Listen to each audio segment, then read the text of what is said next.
Hello and welcome to section 7.1. This will be the first video of 2 videos for this section. 7.1 is a chapter, or is a section, where we're going to be dealing with trig identities and using the trig identities to simplify trig expressions or to prove trig equations. So let's first recall some of what we're going to be using. First, we have the reciprocal identities.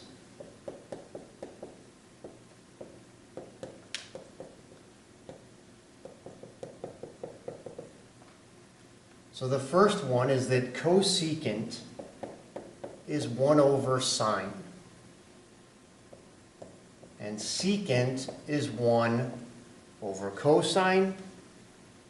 And cotangent is 1 over tangent. We also have that tangent is sine over cosine, and cotangent is cosine over sine.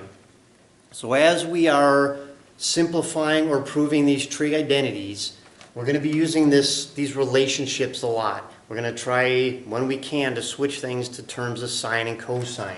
So it's important to remember these different identities. We also have, of course, the Pythagorean identities.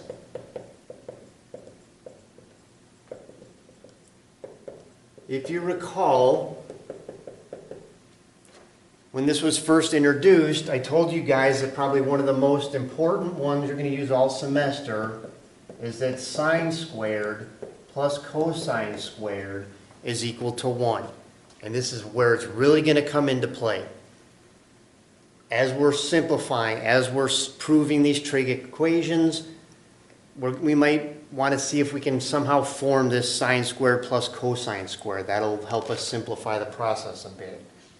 And then there was the other ones that went along with it. It was tangent squared plus 1 is secant squared. And of course, 1 plus cotangent squared is cosecant squared. So you should have all of these on your cheat sheet. If not, this is a good time to put them on there. And again, more than anything, especially come to final, you're going to want to have these committed to memory. For the Pythagorean identities, at least the first one, you can derive the other ones. And these guys you probably already know anyways. Cosecant is related to sine. It's the inverse. Secant is the inverse of cosine and so forth. So I'm going to erase these. If you're still writing and catching up, go ahead and pause it. I have 2 more that I want to show you.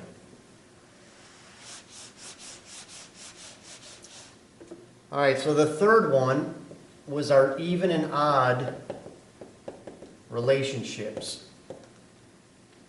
The first one was that sine of minus t is equal to minus sine of t. And cosine of minus t is the same thing as cosine of t. So with the cosine function, because it's even, we can eliminate the negative sign. And we also have tangent of minus t operates like sine, so it's minus tangent of t. So these first 2 you probably know. I don't recall if we had tangent before. I don't think so. But these will be the 2 that we're going to be using primarily anyhow. And then lastly, this will be new material.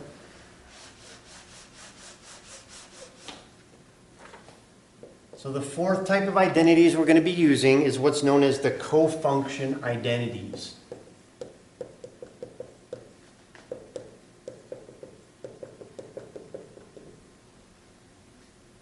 We have 6 of these. The first one is that sine of pi over 2 minus u is equal to just the cosine of u.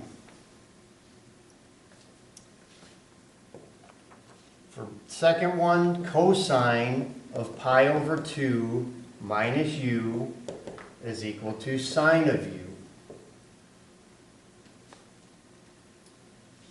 Third, tangent of pi over 2 minus u is equal to the cotangent of u. cotangent of pi over 2 minus u is equal to tangent of u. Fifth one, secant of pi over 2 minus u is equal to, as you might have guessed, cosecant of u. And the sixth one, the cosecant of pi over 2 minus u is equal to secant of u. Again, there's more formulas. Are you going to have to memorize all these? No, not really. I mean, if you think about it, sine and cosine usually go together. Tangent and cotangent go together. Secant and cosecant go together. So they're all pi over 2 minus u. So if you just remember the one, you can kind of maybe guess at what the other ones might be. All right, so those are the identities that I wanted you guys to at least recall or introduce to you with the new one there. So let's look at a couple problems where we have to simplify trig expressions. So the first one we have is that we want to simplify cosine of t plus tangent of t times sine of t. So when we get to the proofs, I'll give you guys sort of some steps to follow, but they are relevant for the simplify problems as well. And when possible, see if you can switch out any functions that aren't in terms of sine and cosine to those values. And then see if stuff can start to cancel or what happens there. So let's change this one to start. So we're going to leave this one alone. We have cosine of t plus, well, tangent of t is what? It's sine of t over cosine of t. And again, these two are multiplying, so this is times sine of t. So now the next step is to combine these two. So we get cosine of t plus, so this is like sine of t over 1. If I'm multiplying fractions, I just multiply the numerators, multiply the denominators. So what do I get? I get sine squared of t over cosine of t. So now I have two terms. One of them has a denominator of cosine of t, the other has a denominator of 1.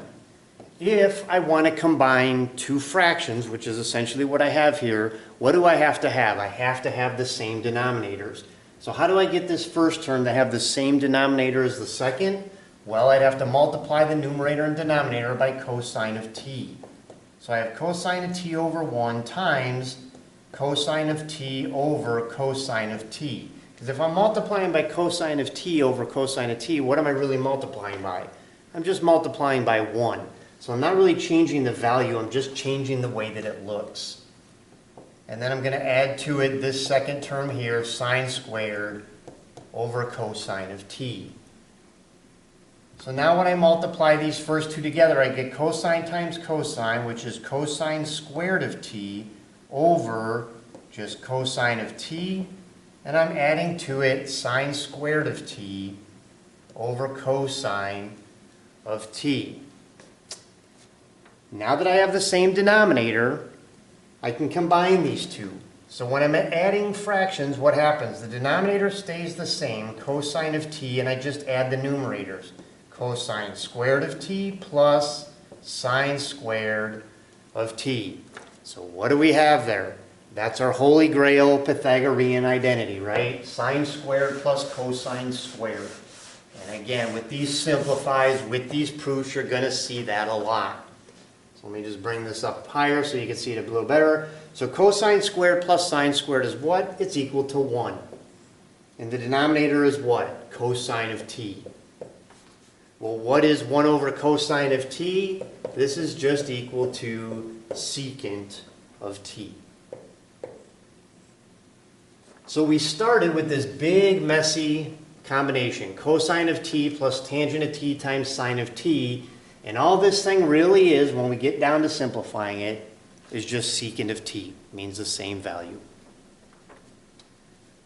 All right, So that's that example. Go ahead and pause it if you need to catch up on the writing or follow back through and see if you can follow the calculations if you got stuck somewhere. I'm going to erase this. We'll do another example.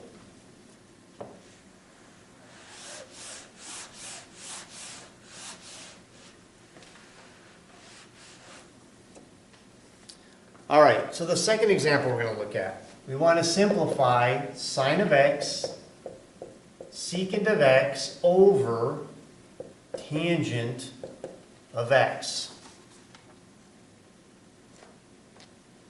So for this one, if we change everything out again to sine and cosine like we were doing before. So sine of x stays the same. Secant of x is what? It's 1 over cosine of x. And tangent of x is what? It's sine of x over cosine of x. Now everything is in terms of sine and cosine. So if we multiply this top, this is like sine of x over 1. We're multiplying fractions, so we multiply numerators, multiply denominators. So we get sine of x over cosine of x all over what? Sine of x over cosine of x. So sine of x over cosine of x divided by sine of x over cosine of x is equal to what? 1. It's like if I have 2 divided by 2, or x divided by x. In this case, we have sine of x over cosine, sine of x over the cosine, but because they're the same thing, they cancel out and make 1. So no matter what value I put in here for x, if I put pi over 6, or if I put pi over 4, or pi over 3, or whatever it is, once I come up with what these values are and cancel, it's always going to come back to equal 1. So that's the second example. Again, the thing with these is just practice. Kind of get in the habit of changing things out, canceling where you can, using these different identities that we had to simplify as best we can. That's the end of video 1. That's our trig identities and the simplification. Come on back to the second video and we'll work on the proofs.